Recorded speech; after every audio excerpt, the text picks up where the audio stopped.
ನಿತ್ಯ ಬದುಕಿನ ನಿದರ್ಶನ, ಉತ್ತಮ ಆದರ್ಶದ ದರ್ಶನ. ನಿತ್ಯ ಬದುಕಿನ ನಿದರ್ಶನ, ಉತ್ತಮ ಆದರ್ಶದ ದರ್ಶನ. ವಚನ, ಕೀರ್ತನ, ತತ್ವ ಪದಗಳ ರಚನ.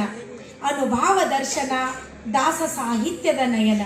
ಅನುಭಾವ ದರ್ಶನ, ದಾಸ ಸಾಹಿತ್ಯದ ನಯನ. ಎಲ್ಲ ವರ್ಗದ ಜನರ ಸಮಾಗಮ, ಎಲ್ಲ ವರ್ಗದ ಜನರ ಸಮಾಗಮ. ನಿತ್ಯ ಬದುಕಿನ ಅನುಭವದ ಸಂಗಮ. ನಿರ್ದಿಷ್ಟ ಬಂಧವಿಲ್ಲದ ಸಾಹಿತ್ಯದ ಉಗಮ, ನಿರ್ದಿಷ್ಟ ಬಂಧವಿಲ್ಲದ ಸಾಹಿತ್ಯದ ಉಗಮ.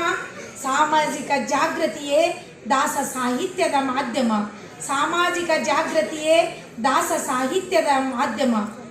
ಜಾತಿ ಮತ ಪಂಥಗಳ ಭೇದ ಭಾವ ಅಳಿಸಿ, ಜನರ ತಲ್ಲಣ ಆತಂಕ ವಿಮುಖಗೊಳಿಸಿ ಬೀರಿದೆ ಪ್ರಭಾವ ಸಮಾಜದ ಜೀವಿಗಳಲ್ಲಿ.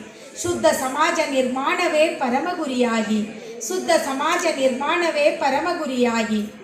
ನಾಡ ನಾಡಿನಲ್ಲಿ ಸಂಚರಿಸಿ, ಕೀರ್ತನೆ ಭಜನೆ ಹರಿಕತೆ ಸಾರಿ, ನೆಲ ಮೂಲ ಸಂಸ್ಕೃತಿಯ ಬದುಕನ್ನು ಕಟ್ಟಿ, ನೈತಿಕ ಮೌಲ್ಯ ಜೀವನಿಷ್ಠೆಯ ಉಳಿಸಿ, ನೈತಿಕ ಮೌಲ್ಯ ಜೀವನಿಷ್ಠೆಯ ಉಳಿಸಿ.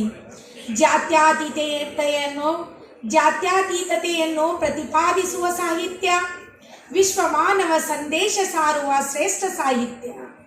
ಭಕ್ತಿ ಮಾರ್ಗದಿ ನಡೆಸುವ ದಾಸ ಸಾಹಿತ್ಯ, ಮಾನವೀಯತೆಯನ್ನು ಎತ್ತಿ ತೋರಿಸುವ ಸಾಹಿತ್ಯ.